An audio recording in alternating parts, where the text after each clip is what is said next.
Hello, welcome to Coffee with the Quality Control Collective. And my name's Greg, and this is... Renee, and we're really glad you guys are here today. Yes. Today we would like to talk about spare parts and storage of spare parts. This is another closeout item that can be quite a hiccup for the quality control managers towards the end of a project.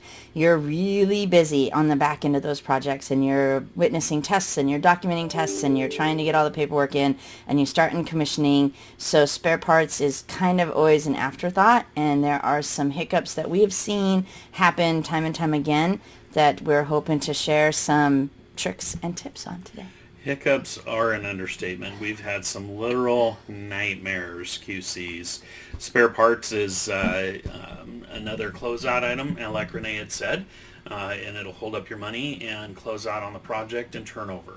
So as soon as you get your product data approved, you want to make sure when you're releasing your subcontractors to procure, if they have a spare part requirement, that they procure enough for spare parts. Now, a lot of these people are going to tell you, well, we're a year away from turning the building over, I can get spare parts then. But as we know, with die lots and unique things, And especially with your flooring and base and oh my cove gosh, and tile. brick, Yeah, brick. It has to be part of the same lot. So otherwise the colors aren't the same. And by the time you're collecting the spare parts at the end, all the materials are already installed and it's too late. And that can really bog you up. So like yeah, Greg said, make sure you request that.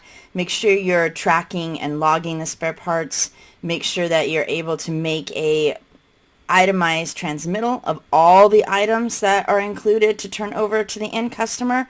That is a way to cover you, and it's a way to cover your subcontractor.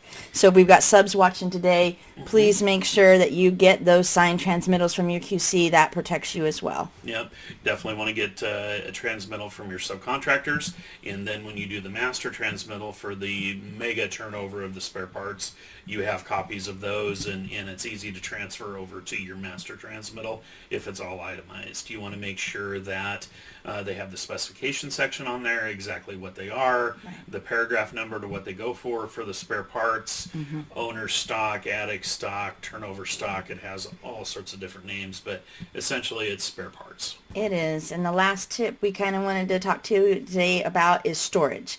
So all your spare parts are going to be palletized or in a room if it's a building that you're turning over, except for fire stuff. So all the items that goes with your fire sprinkler are usually in the sprinkler fitting box, and that's on the wall. Besides that, though, all the other spare parts are turned over, either they're in a pallet or, like I said, in a room. The hiccup that we see over and over again is QCs try to be proactive and they try to start collecting the spare parts early, but they are not secured. So they're in a connex that's not locked, or they're in a room in a building where everybody can get to it. And if the craftsmen screw up and with the install and they need another tile or they need another piece of base coat, it's really easy for them to go to your spare parts and pull it out of there. But then at the end, you don't have your spare parts, and the subs are saying, we've already turned them over to you, you've got them, and you don't have the right amount. And Yeah. it's something that we've seen over and over again. So please make sure that when you are collecting them, we're all for collecting early. If you're on a job site where you've got a place to store them and secure them, we're all about collecting early. But otherwise, you need to have the subs hold them and not transmit them to you until you can secure them in a room or a connex. Yeah, just make sure that you're the single point of contact, or you elect somebody that's a single point of contact on your project Right. to receive those. We love our superintendents, but quite frankly, they are at that point of the project getting ready for turnover. They're concentrating on punch lists and getting the subs out. And if they need to grab a ceiling tile and they need to get it done, or the cove base that Renee was talking about, they're going to raid your spare stock, and they're just going to have the subcontractor try and replace it because they're focused on the punch list. But don't let that happen. I know it's a pain and you're probably going to get cussed out at, but it's going to make your life easier in the end, and everybody's going to thank you for it.